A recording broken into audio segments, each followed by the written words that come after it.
Members of the House of Wittelsbach attend a cultural festival in Munich. Hereditary Grand Duchess Stephanie of Luxembourg opens an exhibition in Luxembourg City. And Princess Marie of Denmark participates in a ceremony in Copenhagen. All this and much more coming up next on your Royal Daily News. Good afternoon, everyone. I hope you're doing well. My name is Alexandra, and welcome to your Royal Daily News for Saturday, December 2nd, 2023. On Friday, Her Royal Highness Princess Marie of Denmark, as patron of the AIDS Foundation, participated in the 2023 Lighting on the Cultural Square on the occasion of World AIDS Day in Copenhagen. The AIDS Foundation works with prevention, testing, counseling, and information campaigns concerning HIV and AIDS. Prior to the start of the ceremony, the princess was welcomed by the director of the AIDS Foundation, Mr. Lars Christian Østergren, the head of communications of the AIDS Foundation, Mr. Stine Bang, and representatives of the Positive Group Association, including the chairman, Mr. Martin Carlson. Thereafter, the princess, representatives of the AIDS Foundation, the Positive Group, family, and friends lit one candle on the cultural square in memory of those who lost their lives to HIV and AIDS. Later in the evening, Princess Marie attended a Christmas concert at the Trinity Church in Copenhagen.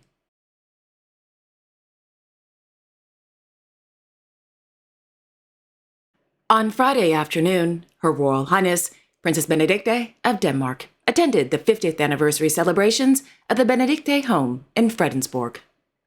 The Benedikte Home is a care home and activity center for seniors.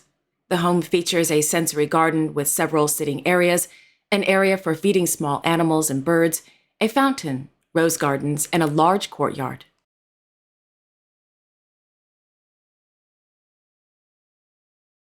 This afternoon, His Majesty King Harald V of Norway, as honorary member of the Ski Association, inaugurated the newly renovated Ski Museum in Holmenkollen. According to the Norwegian Royal Court, the museum first opened its doors in 1923 and is the world's oldest specialist museum for skiing. The museum also houses Norway's oldest ski, the 5,000-year-old Drevja ski, as well as many unique items from the polar expeditions of Fridtjof Nansen and Roald Amundsen.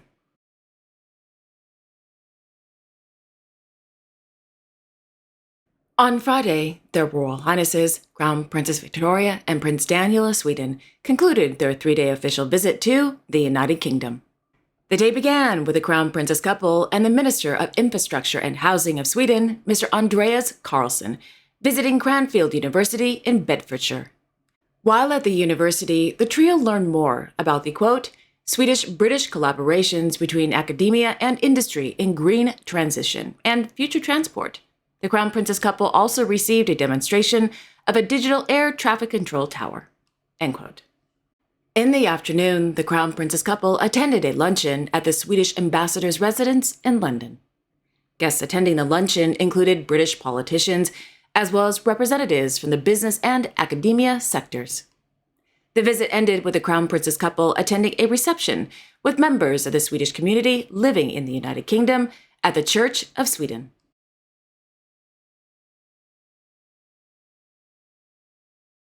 Her Royal Highness Hereditary Princess Sophie of Liechtenstein, as president of the Liechtenstein Red Cross, presided over the opening of the House of Family Center in Schaan. Under the patronage of the Liechtenstein Red Cross, the House of Families is a central meeting place for, quote, generations in the Schaan area. 14 organizations that address various concerns, including pregnant women, parents, and children. Included are, amongst other things, the Parent-Child Forum, Mother and Father Advice, and Baby Therapy. End quote.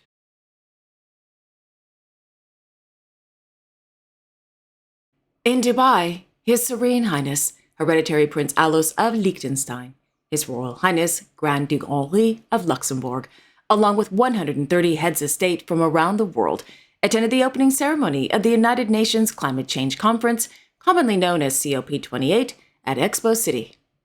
The Hereditary Prince and the Grand Duke also participated in the World Climate Action Summit's opening plenary session. In his speech, the Grand Duke recalled the important climate contribution of the Grand Duchy, stating, quote, "With 220 million euros spread over 5 years, mainly intended for vulnerable countries, Luxembourg is proportionally a major contributor to international financing of the fight against climate change." End quote. Well, that's good. I'm happy to hear that.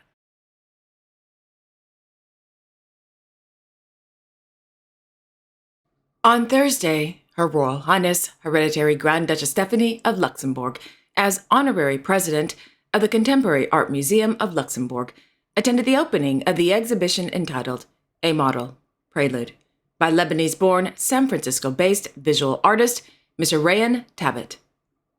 According to a press release, the exhibition is in 3 parts, quote, reflecting on the role of the museum today, considering the possibilities that arise when museum collections are reimagined as dynamic and performative environments.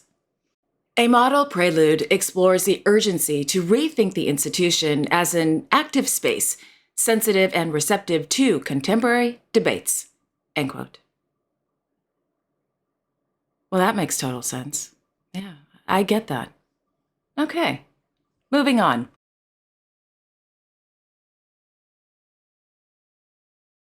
On Friday evening, Her Majesty Queen Mathilde of the Belgians attended the 2023 Invisible Youth European Summit held at the Kogelberg Basilica. Organized by the International Organization for Success and Development's program One World, One Life, One Destiny, and co-financed by the Erasmus Plus program of the European Union, the summit aims to give more visibility to young people. The initiative also gathered a vast network of European organizations to integrate young people into the job market and combat stigma. According to the Belgian Royal Court, over 1,000 young people aged 15 to 21 attended the summit to discuss social issues such as poverty, school bullying, inclusion, and the fight against discrimination.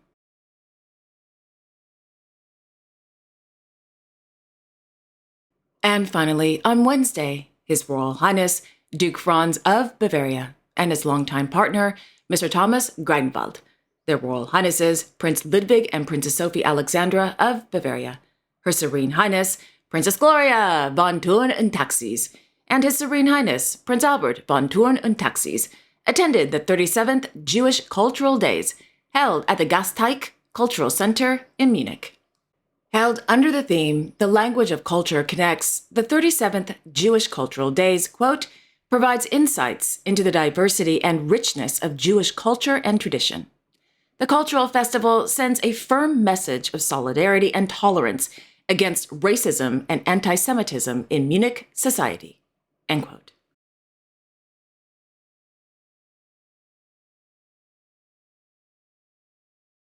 And there you have it. Thank you all so much for joining me this afternoon. I will be back on Monday, December 4th, with all the latest royal news. Until then, I wish you all a wonderful Saturday and a great day tomorrow. And don't forget to like, share, and subscribe, and hit that notification bell so you won't miss a thing. Okay, again, enjoy your weekend, everyone, and I will see you all on Monday. Take care.